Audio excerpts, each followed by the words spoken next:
Infinity film ventures திரு தனஞ்சயன் அவர்களை வரவேற்புரை வழங்க அன்புடன் அழைக்கிறோம். Thank you Kavitha ma'am. கொஞ்சம் இந்த சைடில் வச்சுக்கலாமா? இந்த மாதிரி ரொம்ப பக்கத்தில் இருக்குது. இன்றைக்கி ட்ரெய்லர் மட்டும் ப்ளஸ் இப்போ ரிலீஸ் பண்ண 2 சாங்கையும் உங்களுக்கு காமிக்கணுன்றதுக்காக தான் இந்த விழா. இன்றைக்கி ஈவினிங் 6 மணிக்கு இது ஊடகங்களில் நிறைய பேர் பார்க்காம கூட போயிடலாம். அதுக்கு முன்னாடி நீங்கள் பார்க்கணும். பார்த்த பிறகு தான் இதை வந்து சோஷியல் மீடியாவில் வெளியிடுன்றதுக்காக தான் உங்களெல்லாம் இன்வைட் பண்ணி இன்றைக்கி நாங்கள் ட்ரெய்லர் லான்ச் பண்ணுறோம். உங்களுக்கு ட்ரெய்லர் பிடிச்சிக்கோ நம்புகிறோம். சசி சார் சொன்னார் சாங்ஸும் ரொம்ப சூப்பராக இருக்குது ட்ரெய்லர் விட அப்படின்னு சொன்னார். ஸோ அந்த மாதிரி ட்ரெய்லர் ப்ளஸ் சாங்ஸ் எல்லாமே, அந்த சாங்ஸ் வந்து அவருக்கு சசி சாருக்கு பிடிச்சது எப்போவுமே மென்மையான அழகான பாடல்கள். அந்த வகையில் பாடல்களும் பிடிச்சிருக்கு அப்படின்னு சொன்னார். ஸோ ஒரு குவாலிட்டியான தரமான படைப்பை வந்து ஜூலை மாதத்தில் கொண்டு வரதுக்காக இன்ஃபினிட்டி ஃபிலிம் வெஞ்சர்ஸ் சார்பில் நாங்கள் முயற்சி எடுத்துகிட்ருக்கோம். அதுக்கு உங்களுடைய ஒத்துழைப்புக்காக தான் இந்த ட்ரெய்லர் இப்போ உங்கள் முன்னாடி நாங்கள் ப்ரெசென்ட் பண்ணோம். கதை என்ன அப்படின்னு நீங்கள் கேட்டிங்கன்னா ட்ரெய்லர்லேயே காமிச்சாச்சு. நீங்கள் பார்த்தீங்கன்னா 2 ஸ்லைட்லேயே வந்து டைரக்டர் காமிச்சிருப்பார். A nobody with a past becomes somebody's future அப்படின்னு. அதாவது ஒரு ஒரு வாழ்க்கையில் ஏதோ ஒரு விஷயத்தில் இருக்கிற ஒரு மனிதன் ஏதோ ஒரு இடத்துக்கு வரான். அந்த வந்து பல பேருக்கு அவங்களுடைய வருங்காலமாக மாறுறான் அப்படின்ற ஒரு அழகான கதையை திரு விஜய் மில்டன் அவர்கள் நம்மளுக்கு மழை பிடிக்காத மனிதன் அப்படின்ற பொய்ட்டிக்கான கவிதைத்துவமான ஒரு டைட்டில் மூலமாக கொடுத்துருக்காரு.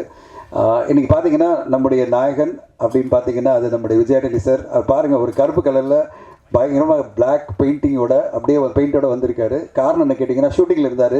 நான் சொன்னேன் சார், கரெக்டாக நம்ம 3:45 ஒரு இன்ட்ராக்ஷன் வைக்கணும், 4:15 4:30 ஆரம்பிக்கணும், நீங்கள் வந்து டைமில் வந்துருங்கன்னா நான் ஷூட்டிங்கில் இருக்கேன் சார், பட் எப்படியாவது வந்துருந்தாரு.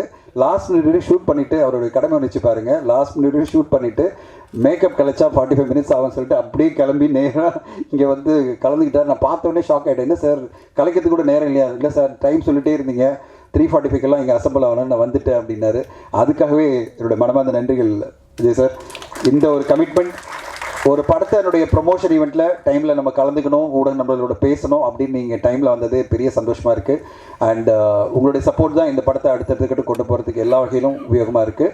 அண்ட் அது மட்டும் இல்லாமல் இந்த படத்தை முழுமையாக பார்த்த பிறகு நான் என்னென்ன விஷயம்லாம் சப்போர்ட் பண்ண முடியும் அப்படின்னு எல்லா விஷயத்துலையும் இன்வால்வ்டாக இருப்பார். எல்லா விஷயத்துலையும் இன்வால்வ்டு, இன்டர்ஃபியரன்ஸ் எல்லாம் கிடையாது. அவருடைய கருத்துக்களை சொல்லி இதை பண்ணால் நல்லாயிருக்கும், அது பண்ணால் நல்லாயிருக்கும் அப்படின்னு சொல்லி பல விதங்களில் இந்த படத்துக்கு சப்போர்ட்டாக இருந்து அடுத்த கட்டம் கொண்டு போகிற இந்த ப்ரொமோஷன் ஈவெண்ட்லேயும் மிகப்பெரிய லெவலில் சப்போர்ட்டாக இருக்கிறது விஜயானி சார், அவருக்கு நன்றி. இன்றைக்கி இந்த படம் சென்சர் ஆகி யூஎஸ் சர்டிஃபிகேட் எல்லாம் முடிஞ்சு ரிலீஸ்க்கு இப்போ அடுத்த மாதத்துக்கு பிளானில் எல்லா ப்ரொமோஷன் ஈவெண்ட்டும் போயிட்டுருக்கு. அதில் ஒரு அங்கமாக தான் இப்போது ட்ரெய்லரில் ஆரம்பிச்சிருக்கோம். அடுத்தடுத்த கட்டம் நிறைய விஷயங்கள் பண்ணணும். தமிழ் தெலுங்கில் இது வெளியாக போகுது திரையரங்கில். ஸோ உங்கள் எல்லாருடைய ஆதரவும் எதிர்பார்க்குறோம். இதில் நிறைய பேர் நடிச்சிருக்காங்க. அவங்க எல்லாம் ப்ரீ ரிலீஸ் ஈவெண்ட் ஒன்று பிளான் பண்ணியிருக்கோம். அதில் எல்லோரும் வரேன்னு சொல்லியிருக்காங்க. சரத்குமார் சார் அவருடைய டாக்டர் வெட்டிங்கில் பிஸியாக இருக்கேன், நான் ரிலீஸ்க்கு முன்னாடி நான் ஒரு ஈவெண்ட்டில் வந்துடுறேன் அப்படின்னாரு. அதே மாதிரி மேகா ஆகாஷ்லேருந்து எல்லாருமே அந்த ஈவெண்ட்டில் கலந்துப்பாங்க. இந்த ட்ரெய்லர் ஈவெண்ட்டை பொறுத்தவரையும் நாங்கள் மட்டும் இருந்து உங்கள் முன்னாடி இதை அறிமுகப்படுத்துறதுக்காக வந்தோம். இந்த ட்ரெய்லரும் இந்த பாடல்களும் உங்களுக்கு பிடிச்சிருக்கோம் நம்புகிறோம். இந்த படத்துக்கு மிகப்பெரிய லெவலில் எல்லாருமே சப்போர்ட் கொடுத்துட்ருக்கீங்க. இன்னும் அடுத்த கட்டம் சப்போர்ட் கொடுத்து முன்னும் மக்கள் மத்தியில் கொண்டு செல்றதுக்கு உங்களுடைய அன்பை ஆதரவு எதிர்பார்க்குறோம். வந்திருந்து விழாவை சிறப்பித்த உங்கள் அனைவருக்கும் மனமார்ந்த நன்றிகள். Thank you so much. நன்றி சார். சொல்ல நினச்சி அப்படியே போயிட்டு இந்த நேரத்தில் எங்களோட அழைப்பை ஏற்று இங்கே வந்த இயக்குனர் பிச்சைக்காரன் சசின்னு சொல்கிறதா இல்லை வந்து பூ சசின்னு சொல்கிறதா சிவமஞ்சள் சசின்னு சொல்கிறதா தெரியல. சசி சாருக்கு நன்றி. சசி சார், நீங்கள் எப்போவுமே எங்களுக்கு உறுதுணையாக இருக்கீங்க, உங்களுக்கு நன்றி. எனக்கு எப்போவுமே ஆதரவாக இருக்கிற தமிழ் ஃபிலிம் ப்ரொடியூசர் கவுன்சில் மட்டும் இல்லை, தமிழ் ஃபிலிம் ஆக்டிவ் ப்ரொடியூசர் அசோசியேஷனோட general secretary and Amma creations Thiru T Siva சாருக்கும் நன்றி. அவர் எப்போவுமே சப்போர்ட்டாக இருப்பார். அந்த சப்போர்ட்டுக்காக தான் அவர் நான் கூப்பிட்டேன். நீங்கள் ட்ரெய்லரை பார்த்துட்டு நீங்கள் பேசணும் அப்படின்னு அழைப்பு ஏற்று வந்த அவருக்கும் நன்றி. எல்லோருக்குமே, எங்கள் டீம் எல்லோருக்குமே நன்றி. பிஆர்ஓலேருந்து என்டையர் டீமுக்கும் கவிதாவுக்கும் நன்றி. Thank you so much. எல்லாருக்கும் வணக்கம்.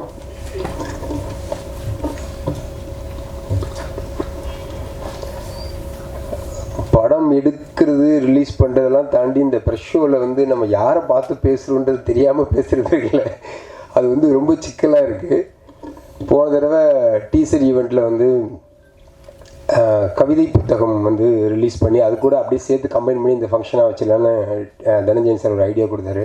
ஓகே, நல்ல விஷயம், தப்பிச்சுண்டா இன்றைக்கி அப்படிங்கிற மாதிரி நினச்சேன். ஆக்சுவலாக அன்றைக்கி ஈவெண்ட் முடிஞ்ச உடனே பயங்கர சந்தோஷமாக இருந்தது. வாழ்க்கையிலேயே இன்றைக்கி வந்து ஒரு நிறைவான நாள்ற இன்றைக்கி நான் அருமையாக ஒரு டீசர் ரிலீஸ் பண்ணியிருக்கோம். நம்ம புத்தகங்களை வந்து ஒரு 150 பேருக்கு கொடுத்துருக்கோம் அப்படிலாம் நினச்சேன். ஆனால் ஒரு யூடியூப் வீடியோவில் கூட வரலைங்க. ஏங்க படிச்சிங்களா யாராவது? கனத்த அமைதி நிலவியது. சீரியஸாக கேட்குறேன். நான் வந்து அந்த கேமராவில் எல்லாம் தானே கவர் பண்ணியிருப்பீங்க, எதனால் அது வரல? பேசாமல் நானும் சத்யராஜ் சார் மாதிரி அந்த மோடி வேடத்தில் நடிக்கிறத பற்றி, தமிழகத்தில் வந்து இந்த பூ மலரவே மலராது அப்படி ஏதாவது பேசினா தான் வருமா என்னன்னு தெரில. எனிவே எல்லாருக்கும் ரொம்ப நன்றி. முக்கியமாக எங்கள் அழைப்பை ஏற்று இங்கே வந்த சிவா சாருக்கும் சசி சாருக்கும் ரொம்ப தேங்க்ஸ். அண்ட் என்னோடய டீம் டெக்னீஷியன்ஸ் பற்றியும் என்னோடய டீம் பற்றியும் நான் வந்து லாஸ்ட் ஈவெண்ட்லேயே பேசிட்டேன். ஸோ எல்லாருக்குமே ரொம்ப நன்றி. முக்கியமாக விஜய் அண்ணி சாருக்கு வந்து நான் தேங்க்ஸ் சொல்லிக்கிறேன். என்னென்னா படம் முடிஞ்ச உடனே அடுத்தடுத்து அவரும் வேறு படங்களில் பிஸியாக இருக்கார். ஆனால் உண்மையிலே அவருக்கு நேரமே கிடையாது. ஸோ அப்படி ஈஸியாக அவர் ஓடிடலாம். அப்படி ஓடாமல் என் கூடவே ட்ராவல் பண்ணி என்ன நடக்குது ஏது நடக்குதுன்னு சொல்லி ஒரு பயங்கரமான ஒரு சப்போர்ட்டிவ் ஃபோர்ஸாக இருக்கார். நான் வந்து ரொம்ப வருஷமாக அவரை பார்த்துருக்கேன். ஆனால் இந்த படத்தில் இன்னும் அதிகமாக அவரை தெரிஞ்சுக்கிறதுக்கான ஒரு வாய்ப்பு கிடச்சிது. ரொம்ப சந்தோஷமாக இருக்குது. அண்ட் அச்சு வரல இந்த ஃபங்க்ஷனுக்கு. நான் வந்துட்டுருக்காரு, இன்றைக்கி லேட்டாக என்னன்னு தெரில. அச்சுக்கு நான் பர்டிகுலராக தேங்க்ஸ் சொல்ல விரும்புகிறேன். ஏன்னா நான் அந்த படத்தை வந்து எடுத்து முடிச்சுட்டு பேக்ரவுண்ட் ஸ்கோருக்காக அனுப்பினப்போ அவர் வந்து இன்டர்வல் பிளாக்லேயும் கிளைமாக்ஸ் பிளாக்லேயும் 2 புது சாங்கை சேர்த்தார். ரீரெக்கார்டிங்கு பதிலாக அது வந்து ஒரு பாடலாக மாற்றி அவர் பண்ணி கொடுத்துருந்தாரு. ரொம்ப அருமையாக இருந்துச்சு. ஆக்சுவலாக விஜயநேசர் கூட பர்டிகுலராக அதை மென்ஷன் பண்ணி சொன்னார், ரொம்ப நல்லாயிருக்கு, ரொம்ப சூப்பராக பண்ணியிருக்காரு அப்படின்னு. படத்தை வந்து வேறு ஒரு லெவலுக்கு எடுத்துகிட்டு போயிடுச்சு அந்த 2 போர்ஷன்ஸும். அவரே லிரிக் எழுதி அவரே பாடி கம்போஸ் பண்ணி அழகாக பண்ணியிருந்தார். ஸோ அச்சுக்கு நன்றி சொல்லிக்கிறேன். அதை தவிர படத்தில் இன்னும் 3 பாடல்கள் இருக்குது, எல்லாமே ரொம்ப அருமையாக பண்ணியிருக்காங்க. அவங்களுக்கும் தேங்க்ஸ் சொல்லிக்கிறேன். அண்ட் பிரவீன் எடிட்டர், அவரும் வந்து இவ்வளோ நாள் கூட இருந்து ஒவ்வொரு தடவையும் நான் வந்து மாற்றிக்கிட்டே இருப்பேன். பொறுமையாக என் கூட இருந்து எடிட் பண்ணி கொடுத்த அவருக்கு. அப்புறம் பேசிக்காக ஒரு ஆக்ஷன் ஃபிலிம், ஸோ அந்த ஃபைட் மாஸ்டர்ஸ் எல்லாருமே ரொம்ப ஒரு அசிஸ்டன்ட் டைரக்டர் மாதிரி கூட இருந்து வேலை செஞ்சாங்க. எல்லாருக்கும் நன்றி. ரீசெண்ட் டைம்ஸில் தமிழ் சினிமா வந்து ரொம்ப நல்லா ஸ்கோர் பண்ணிகிட்ருக்கு. கார்டன் ஆகட்டும், மகாராஜா ஆகட்டும், இப்போது கல்கி கூட விஎஃப்எக்ஸ்லாம் வந்து அவ்வளோ அருமையாக ஃபுல் ஆஃப் பண்ணியிருக்காங்க. ரொம்ப ஒரு பாசிட்டிவ் மூட் இருக்குது தமிழ் சினிமாவில். அது வந்து மழை பிடிக்காத மனதிலையும் தொடரணும்னு நான் வேண்டிக்கிறேன். தேங்க்யூ எல்லாருக்கும்.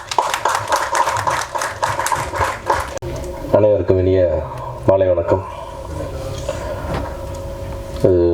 மழை பிடிக்காத மனிதன் ஒரு கவிதையான தலைப்பு, சசிசார் படமாக இருக்குன்னு வந்தால் ட்ரெய்லர் பார்த்தா மிஸ்கின் படமாக இருந்தது.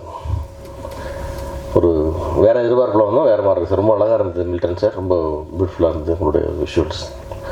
ஒரு நம்பிக்கையை தருது ட்ரெய்லர்.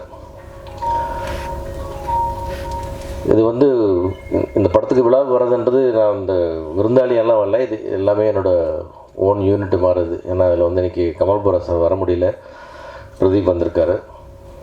ஸோ எல்லாருமே வந்து இந்த சினிமாவுக்குள்ளே வந்து நிறைய அவங்கள கான்ட்ரிபியூட் பண்ணி நிறைய லாப நஷ்டங்களை சந்தித்து கடைசியாக நிறையா நஷ்டங்களை சந்தித்து இந்த சினிமா நம்ம கொடுக்கும், இந்த சினிமா கொடுக்கும் நம்பிக்கையோடு நிறைய வேறு தொழில் இருந்தாலும் அதெல்லாம் விட்டுட்டு இந்த சினிமாவுக்குள்ளே இன்னும் நம்பிக்கையோடு இருக்கிறவங்க அவங்க அந்த மாதிரி 4 பேர் இருக்கிறதா எங்களுக்கு சப்போர்ட்டிவாக இருக்குது. அது மாதிரி தான் நான் இவங்களுக்கெல்லாம் வந்து நன்றி கடன் பட்டிருக்கேன் நிறையா இருக்குது. அதனால் இந்த இடத்துக்கு வர வேண்டியது என்பது ஒரு கடமை. இந்த கமல் சார் வர முடியல, அவருடைய தந்தையார் உடல்நிலை சரியானால. ஸோ இன்றைக்கி என்னென்னா சார், இது என்னென்னா இந்த விழாவில் வந்து சில விஷயங்களை சொல்லணும்னு நினச்சேன் நான் வந்தோன்னே. ஏன்னா அது வந்து சமீபத்தில் ஓடுற படங்கள் நம்பிக்கையாக இருக்குது, தெலுங்கில் ஓடுற படம் நம்பிக்கையாக இருக்குது.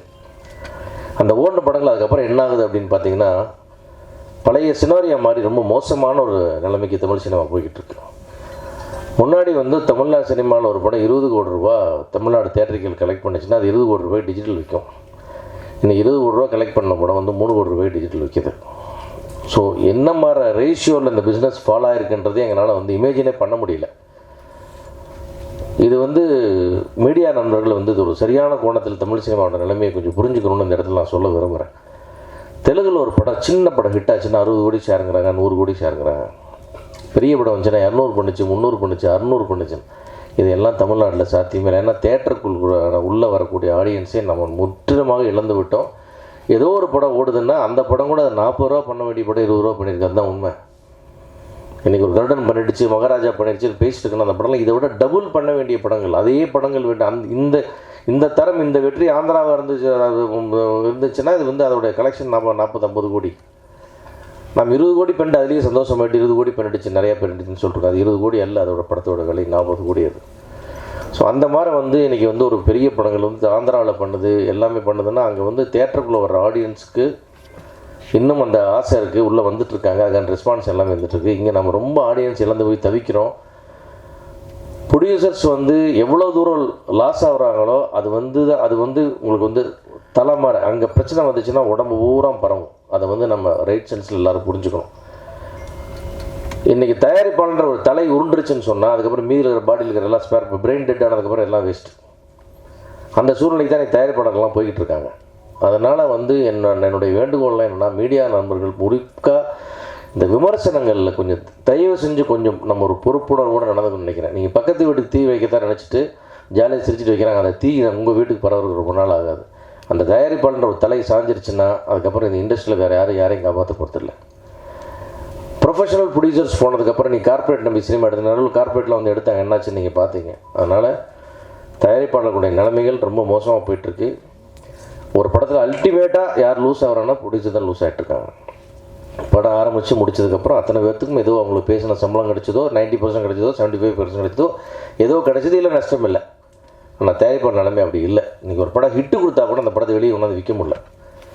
20 கோடிக்கு விற்றா நமக்கு 20 கோடி டிஜிட்டல் விற்கும், சேட்டலைட் விற்கும். நம்ம 50 கோடி பண்ணலான்னு ஆசைப்பட்டிருந்த சினிமாலாம் போய் 20 கோடி விற்றாச்சு. 2.25 கோடிக்கு அந்த படத்தை டிஜிட்டல் விற்க வேண்டிய சூழ்நிலைக்கு இன்றைக்கி தமிழ் சினிமா தள்ளப்பட்டிருக்கு. அவ்வளோ மோசமான சூழ்நிலையிலும் இன்னும் படம் எடுத்துகிட்டு இருக்கிற தயாரிப்பாளர்கள் பார்த்து நீங்கள் வந்து உண்மையாகவே பெருமைப்படணும், அவங்களுக்கெல்லாம் உற்சாகப்படுத்தணும், அவங்களுக்கு வந்து நீங்கள் ஆதரவு கொடுக்கணும்.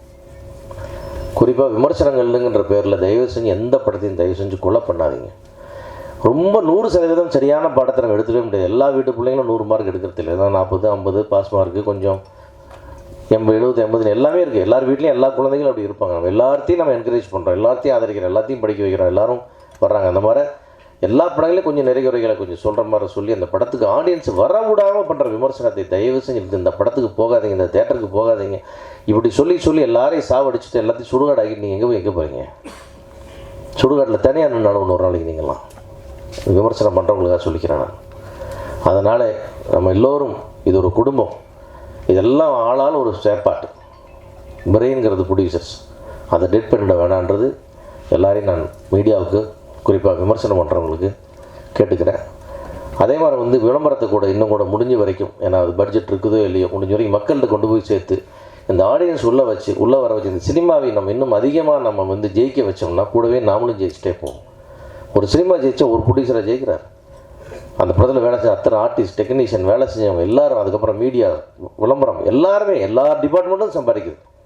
ஒரு படம் தோற்று போனதுனால ஒன்றும் ப்ரொடியூசர் மட்டும் வெளியே போய்ட்றாங்க. ஸோ இது என்னுடைய வேண்டுகோளாக, இது ஒரு விமர்சனமாக எடுத்துக்காமல் இது ஒரு வேண்டுகோளாக எடுத்துகிட்டு மீடியா நண்பர்கள் ஒத்துழைக்கணுன்றது என்னுடைய முதல் வேண்டுகோள். இதில் இரண்டாவதாக, இந்த படத்தில் வந்து விஜய் மில்டன் சார் ஒரு அற்புதமான டெக்னீஷியன். அவரை பற்றி நம்ம ஒன்றும் அறிமுகமே சொல்ல வேண்டியதில்லை. அப்படி ஒரு அற்புதமான டெக்னீஷியன், அவருடைய முழு திறமையும் இதில் காட்டியிருப்பான்னு நான் நம்புகிறேன். ஏன்னா இதில் வந்து விஜய் மில்டன் வந்து ஜெயிக்கணும், அவருடைய திறமைகளை வெளிப்படணும். அவருடைய திறமை டைரக்டராக தான் இனிமேல் அவர் வந்து அவருடைய ப்ரூவ் பண்ணணும். அவருடைய வெற்றிக்கு என்னுடைய வாழ்த்துக்கள். இந்த படத்தில் எல்லா டெக்னீஷியன்ஸ் நிறைய வேலை பார்த்தாங்க, எல்லாருடைய வாழ்த்துக்கள். குறிப்பாக வந்து விஜயானந்தி சாருக்கு வந்து, நான் அவர் வந்து மழை பிடிக்காத மனிதன் இல்லை, அவர் வந்து ஒரு தலைக்கணம் பிடிக்காத மனிதன், முதல்ல கர்வம் பிடிக்காத மனிதன், பேராசை பிடிக்காத மனிதன், எல்லாம் நல்ல மனிதன். ஆனாலும் அவருக்கு இன்னும் அவருடைய உழைப்புக்கேற்ற, அவருடைய மனசுக்கேற்ற வெற்றிகள் இன்னும் அவர் வந்து ரீச் பண்ணாமல் இருக்கிறது ஒரு மிகப்பெரிய ஒரு வருத்தமாக இருக்குது. இந்த படத்தில் அது தீரணும் அப்படின்னு சொல்லி கடவுளை வேண்டிக்கிறேன். மொத்த மீடியாவே வேண்டிக்கிறேன், உங்களையே கடவுள்மா நினச்சி நான் வேண்டிக்கிறேன். இதை நீங்கள் எல்லோரும் சப்போர்ட் பண்ணோம். ஏன்னா அந்த மாதிரி டெடிக்கேட்டடாக வேலை செய்கிற ஒரு ஹீரோ, ரொம்ப ரீசனபுளாக எல்லாத்துலேயும் நடந்துக்கிற ஒரு ஹீரோ, 24 மணி நேரம் வேலை செய்ய தயாராகிற ஹீரோ, ஒரு ஷூட்டிங் ஸ்பாட்லேருந்து அப்படியே கிளம்பி ஓடி வந்து ஸ்டேஜில் நிற்கிற ஹீரோ, என்ன கொடுத்தாலும் அதை வாங்கிட்டு திருப்தியாக வேலை செய்கிற ஹீரோ, ஷூட்டிங் ஸ்பாட்டில் எந்த தொந்தரவும் பண்ணாத ஒரு ஹீரோ. இது எத்தனை படத்தில், எத்தனை இடத்துல, எந்த இண்டஸ்ட்ரியில் எவ்வளோ பேர் இருக்காங்க இந்த மாதிரி விரல் விட்டு எண்ணிடலாம். அப்படி ஒருத்தருக்கு நிறைய வெற்றிகள் வரணும், அவர் நிறைய ஜெயிக்கணும், அவருடைய வலியும் வேதனையும் குறையணும் எல்லா இடத்துலையும். அதை வந்து அவர் ஒன்றும் பேராசை பிடித்து போனவரோ லக்ஸுரி லைஃப் வாழ்கிறவரோ கிடையாது. ரொம்ப மிக மிக எளிமையான வாழ்க்கக்கூடிய ஒரு சாதாரண ஒரு மிடில் கிளாஸ் மேன் அவருக்கு என்ன இருந்தாலும் இல்லாட்டி இன்னும் 1000 கோடி சம்பாதிச்சாலும் அப்படியே தான் அவரோட லைஃப் ஸ்டைல் இருக்கும். அதில் வந்து அவர் எதையுமே மாற்றிக்க போகிறதில்ல. அப்படிப்பட்ட ஒரு மனிதர் ஜெயிக்கணுன்றது என்னுடைய பிரார்த்தனை. அது வந்து ஒரு வகையில் இண்டஸ்ட்ரிக்கும் நல்லது, தமிழ் சினிமாவுக்கும் நல்லது. இது வந்து முக்கியமாக அதை சொல்லணும்னு நினச்சேன் நான். அந்த வகையில் இந்த படம் வந்து ஒரு வெற்றி படமாக அமையணும், நிச்சயமாக வசூல் ரீதியாக நல்ல படமாக அமையணும். இதுவும் கூட பார்த்தீங்கன்னா எல்லா இடத்துலையும் ரொம்ப ரிஸ்க் எடுத்து தான் இந்த படம் முழுக்க தயாரிப்பாளர்களுடைய 100% ரிஸ்கில் தான் இந்த படம் ரிலீஸ் ஆகுது. இந்த படத்தினுடைய வெற்றி தோல்வி முழுமையாக அவங்களை பாதிக்கும்.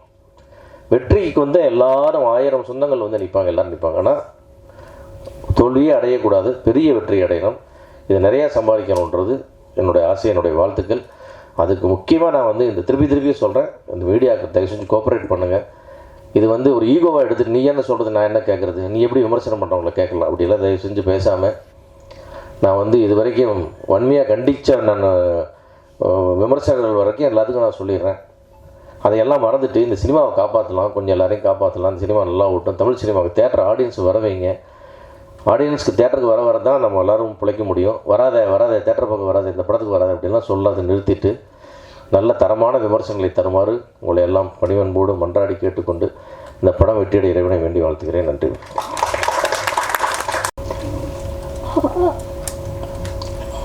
ரோமியோவிலிருந்து விஜய் ஆண்டனியுடைய படங்களுடைய தலைப்பு மாறிடுச்சு அப்படின்னு சொல்கிறதா அப்படின்னு நினைக்கும்போது உண்மையாலுமே என்னென்னா, மழை பிடிக்காத மனிதன்கிறது ரோமியோக்கு முன்னாடியே ஸ்டார்ட் பண்ண படம். ரைட்? கரெக்ட். இதில் என்ன எனக்கு ஆச்சரியமாக இருக்குன்னா, ஒரு ஹீரோவோட படம் பண்ணும்போது நாம் வந்து நம்முடைய கதையை அந்த ஹீரோவை தகுந்த மாதிரி ஸ்லைட்டாக மாற்ற வேண்டி இருக்கும். அது யாருக்கு பண்ணாலும் சரி. அதே மாதிரி ஒவ்வொரு விஷயமும் பாடல்கள் கூட இந்த ஹீரோவுக்கு இப்படிப்பட்ட ஒரு பாட்டு வேணுமா வேண்டாமா அப்படின்னு கொஞ்சம் நம்ம ரீகன்சிடர் பண்ண வேண்டியிருக்காங்க. ஹீரோ வச்சு பண்ணும்போது யாராக இருந்தாலும் சரி, எவ்வளோ பெரிய டைரக்டராக இருந்தாலும் சரி, ஒரு ஹீரோ பண்ணும்போது இது நடக்கும். அப்படி நான் விஜய் ஆண்டனிகிட்ட பிச்சைக்காரன் கதை சொல்லிவிட்டு பண்ணிடலாம் சார் அப்படின்னாரு. சரி, ஓகே, சும்மா ஃபார்மலாக சொல்கிறாரா என்னன்னு தெரியல, பட் என்ஜாய் பண்ணார். அடுத்த நாள் நான் வீட்டில் இருந்தேன், கார் வந்து நின்றுச்சு, வந்தார், பேசினார். சார் கொஞ்சம் தனியாக வாங்கன்னு சொல்லிட்டு செக் கையில் கொடுத்தாரு.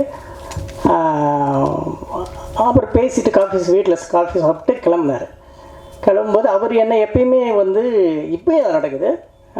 நான் அவரை ஆஸ்கார் ஃபிலிம்ஸ் ஆஃபீஸில் பார்த்ததுலேருந்து ஒரு மியூசிக் டைரக்டராக அவர் சான்ஸ் கேட்டு வந்தப்போ இருந்து நான் பார்த்ததுலேருந்து இப்போ என்ன பண்ணுவார்னா, அவர் வீட்டுக்கு போகும்போது என்னை வெளியே வந்து கார் வரைக்கும் வழி அனுப்பிட்டு தான் போகிறார் இப்பயும்.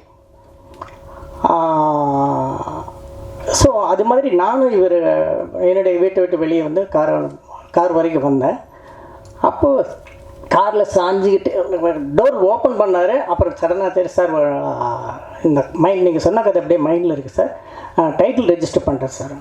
நேற்று தான் கதை சொன்னேன், இன்றைக்கி டைட்டில் ரெஜிஸ்டர் பண்ணிட்டாரான்னு. அந்தளவுக்கு இம்ப்ரெஸ் ஆகிடுச்சா அப்படின்ட்டு, என்ன டைட்டிலுங்க நான் பயந்துகிட்டே கேட்குறேன். பிச்சைக்காரன் எப்படி சார் இருக்குது அப்படின்னாரு. நான் சைலண்ட் ஆகிட்டேன். நீங்கள்லாம் இப்போ உங்களுக்கு இதனுடைய பதில் நான் என்னுடைய ஃபீலிங் கண்டிப்பாக உங்களுக்கு புரியாது. ஏன்னா பிச்சைக்காரன் பெரிய ஹிட்டுக்கு அப்புறம் நீங்கள் பார்க்குறீங்க. முருகதாஸ் அந்த படத்தை ஆடியோ ரிலீஸில் சொன்னார், பிச்சைக்காரன் கேட்குறப்ப இப்படி இருக்குங்க, ஆனால் பிச்சைக்காரனுடைய அர்த்தம் வந்து இந்த படம் ரிலீஸ்க்கு அப்புறம், இந்த படத்தினுடைய வெற்றிக்கு அப்புறம் தெரியும், அதனுடைய அர்த்தமே மாறிடும் அப்படின்னாரு முருகதாஸ். அதுதான் நடந்தது. ஆனால் ஒரு படம் இது பண்ணுறதுக்கு முன்னாடி, தொடங்கிறதுக்கு முன்னாடி என் படத்துக்கு டைட்டில் வந்து பிச்சைக்காரனா, அது டோட்டலாக நெகட்டிவ் டைட்டில். இன்னும் கூட அப்போ வந்து விகடன்லேருந்து ஒரு சின்னதாக புக் வந்துட்டு இருந்தது, டைம் பாஸ்னு ஒரு புக் வந்துட்டு இருந்தது. அதில் வந்து இது மாதிரி விஜய் ஆண்டனி சசியை ஒன்றா சேர்ந்து படம் பண்ண போகிறாங்க, தலைப்பு வந்து பிச்சைக்காரன், டைட்டிலை மாற்றுங்கப்பா அப்படின்னு ஒரு கமெண்ட் கொடுத்துருந்தாங்க எண்டில். எனக்கு என்ன சொல்கிறதுன்னு தெரியல. ஓகே, இப்படி சொன்னார். என் கையில் செக் இருக்குது, அவர் டைட்டில் இதுதான் டைட்டில்னு சொல்கிறாரு, டைட்டில் ரெஜிஸ்டர் பண்ணிட்டேன்னு சொன்னார். இப்போ எனக்கு என்னென்னா, இந்த செக்கை திருப்பி கொடுத்துடணுமா இல்லை கொஞ்சம் பொறுமையாக இருக்கணுமா? ஏன்னா நான் எப்பயுமே வந்து ரொம்ப பொறுமையாக இருக்கிறவன். சடனாக ஒரு முடிவு எடுத்துருவேன். அது எவ்வளோ பெரிய ஆளாக இருந்தாலும் சரி. It's my character. அப்படி இந்த செக்கு திருப்பி கொடுத்துடலாமா வேண்டாமா அப்படின்னு யோசிச்சுட்டு இருக்கேன். சரி கொஞ்சம் பொறுமை. ஏன்னா இந்த கதையை நிறையா ஹீரோஸ்கிட்ட பிச் பண்ணிட்டேன், பிச்சைக்காரன் கதையை. இவர் மட்டும்தான் பயங்கரமாக என்ஜாய் பண்ணியிருக்காரு. ஆனால் இது மாதிரி ஒரு தலைப்பு சொல்கிறாரு. சரி கொஞ்சம் பொறுமையாக இருப்போம். அதுக்கு அடுத்த ஒரு வாரம் வந்து டிஸ்கஷனே நடக்கலைங்க. எங்களுக்கு கதையை பற்றியே பேசலை. என்ன பேசு அப்படின்னா, இந்த படம் பண்ணணுமா வேண்டாமா. உண்மையாக இது மட்டும்தான் எங்களுக்கு டைட்டில். எங்களுக்கு பிரச்சனை நான் மட்டும்தான் இப்படி. ஆனால் அசிஸ்டன்ட்ஸ் எல்லாம் வந்து அதில் 2 அசிஸ்டன்ட்ஸ் வந்து சொன்னாங்க. ஒரு அசிஸ்டன்ட் சொன்னார், சார் விடுங்க சார், இது ஏன் சார் ஒரு வாரமாக இதை பற்றி தலைப்பை பற்றி பேசிட்டோம், நம்ம வந்து அடுத்து என்ன ஃபர்தராக என்ன பண்ணுறது பார்ப்போம் சார். என்னங்க பிச்சைக்காரன் டைட்டில் யாருங்க வருவாங்க, என்னால் தாங்க முடியலைங்க அப்படின்னு கத்துறேன். அப்போ அவர் சொன்னார், சார் கல்யாணமே பண்ணுறோம், ஓகே கல்யாண மண்டப தலைப்பு என்னவா இருந்தால் உங்களுக்கு என்ன, இந்த பொண்ணை கல்யாணம் பண்ணுறேன்னு ஆயிடுச்சு, மண்டபத்து தலைப்பு மண்டபம் எந்த மண்டபத்தில் நடந்தால் என்ன சார், கல்யாணம் நடக்குதுல கொடுங்க சார் அப்படின்னா. கொஞ்சம் யோசித்தேன். அதுக்கப்புறம் இன்னொரு அசிஸ்டன்ட் சொன்னார், அது ரொம்ப யங் அசிஸ்டன்ட். அவன் என்ன சொன்னான் அப்படின்னா, சார் இப்போ இந்த விகடனில் இப்படி கமெண்ட் பாஸ் பண்ணிட்டாங்க அப்படிங்கிறதுலேருந்து உங்களுக்கு பிரச்சனை ஆரம்பம் இருக்குது. இப்படி நிறைய பேர்த்துக்கு இந்த டைட்டில் பிடிக்கல, பிச்சைக்காரங்க டைட்டில், ஓகேயா இப்படி. ஆனால் நம்ம கதை சூப்பராக இருக்குது, ரொம்ப நல்லா இருக்குது.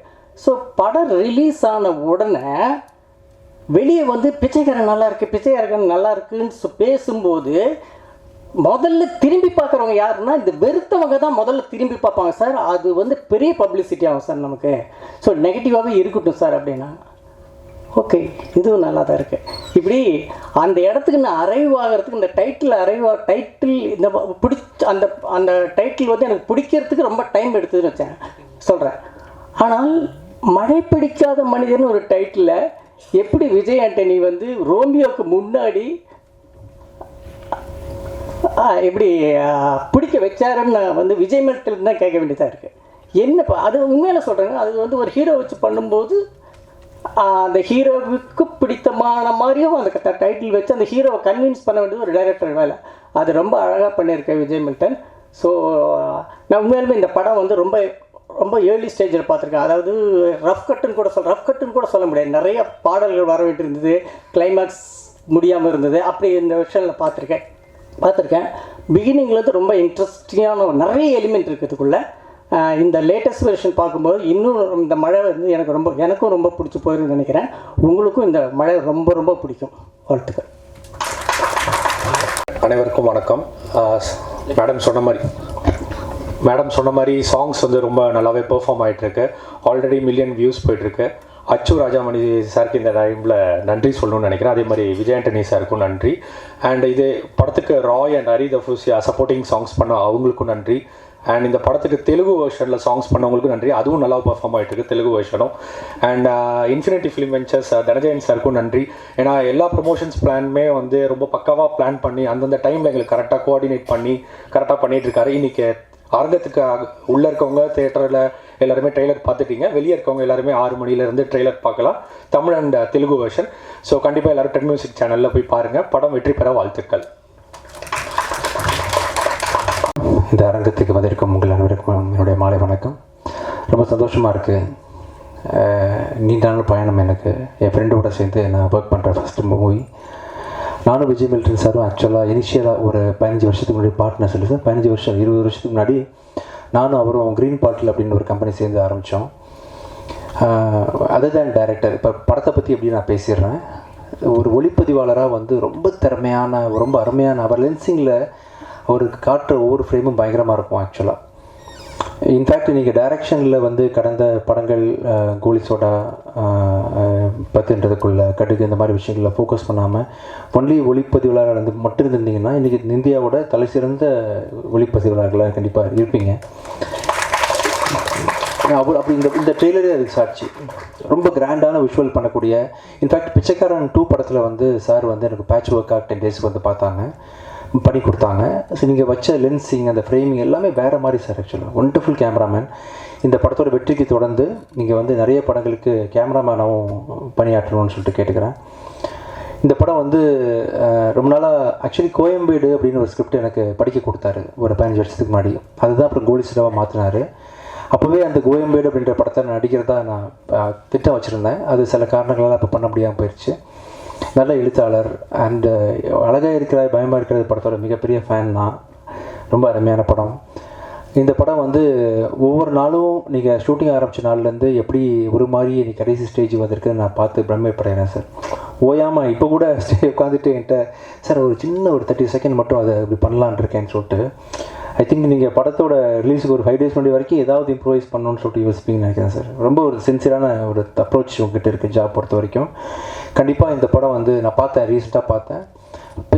நான் இது வரைக்கும் பண்ண அத்தனை படங்கள்லையும் சேர்த்து ரொம்ப மிகப்பெரிய ரிச்சான ஒரு பெரிய ப்ராஜெக்ட்னு சொன்னால் இந்த படத்தை தாராளமாக சொல்லலாம்.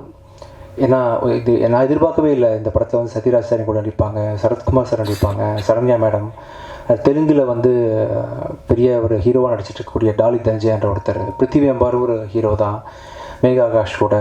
யாராவது மிஸ் பண்ணுறேன் சார் ஆர்டிஸ்ட்டாக? இவர் முரளி சர்மா சார்னு சொல்லிட்டு பெரிய நட்சத்திர பட்டாளமே நடிச்சிட்ருக்காங்க. ஒவ்வொருத்தரும் ஸ்க்ரீன் ஸ்பேஸை வந்து ஆக்கியபை பண்ணி கண்டிப்பாக படத்தை என்கேஜிங்காக வச்சுருப்பாங்க. ரொம்ப அருமையாக இருக்குது, ஒளிப்பதிவு நல்லா இருக்குது. ப்ரொடக்ஷன் வேல்யூ வந்து ப்ரொடியூசர்ஸ் வந்து எந்த விதத்துலேயும் சளைக்காமல் என்னென்ன விஷயங்கள் வந்து டைரக்டர் வந்து கற்பனை பண்ண. பார்த்தீங்களா கடலில் ஒரு கார் முங்கிச்சு பார்த்தீங்களா, கடலில் கார் தூக்கி போட்டாங்க. ஸோ ரொம்ப ரிச்சான ஒரு ப்ரொடக்ஷன் வேல்யூ வந்து ப்ரொடியூசர்ஸ் கொடுத்துருக்குறாங்க.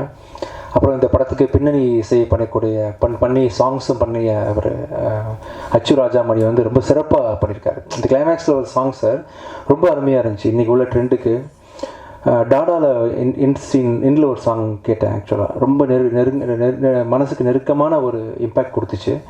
அது மாதிரி அதுக்கப்புறம் வந்து ரொம்ப இன்ஸ்பயர் பண்ணி கேட்ட பாட்டு இந்த பாட்டு சார். இந்த கிளைமேக்ஸே ரொம்ப ஜஸ்டிஃபை பண்ணுற அளவுக்கு ராஜாமணியோட மியூசிக்கும் அவரோட சாங்கும் இருந்துச்சு.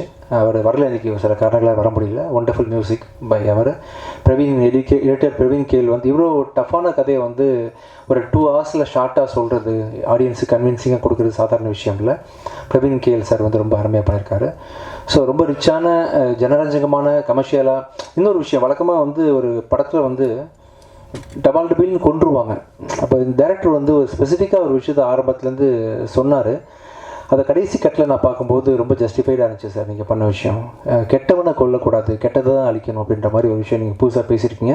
அது படம் பார்க்கும்போது சிலருக்கு புரியும். ரொம்ப நல்லா வந்திருக்கு இந்த படம். இந்த படம் வந்து வர ஜூலை மாதம் இறுதியில் வரப்போகுது. நீங்கள் அனைவரும் இந்த படத்தை வந்து தேட்டரில் போய் பார்க்கணும்.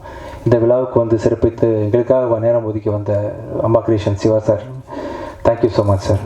எங்கள் ஃபேமிலி மெம்பர் மாதிரி ஒவ்வொரு மேடையிலையும் நீங்கள் நான் வாழ்த்த ட்ரை பண்ணுறீங்க, நல்லா இருக்கணும்னு ஆசைப்படுறீங்க. மனசுலேருந்து ரொம்ப நன்றி சார். சசி சார் ரொம்ப தேங்க்ஸ் சார். கூடி சீக்கிரம் அடுத்த படத்தில் நம்ம சேர்ந்து ஒர்க் பண்ணணும். பிரதீப் சார், மேடம், தனஞ்சரி சார், உங்கள் எல்லாருக்கும் பங்குச்சு போகிறா சார் நன்றி. த்ரெட் மியூசிக் நீங்கள் நல்லா ப்ரொமோட் பண்ணுறீங்க ஆடியோவை. கமல் சார் வர முடியல, பேசுவோம். ரொம்ப நல்லா வந்திருக்கு படம். உங்களுக்காக ப்ரெஷ் ஷோ வந்து 1 day பிஃபோர் நம்ம போட ட்ரை பண்ணுவோம் சார். நீங்கள் எல்லோரும் கண்டிப்பாக அந்த படத்தை என்ஜாய் பண்ணுவீங்க. Thank you so much. ஜூலை பார்க்கலாம். தேங்க்யூ.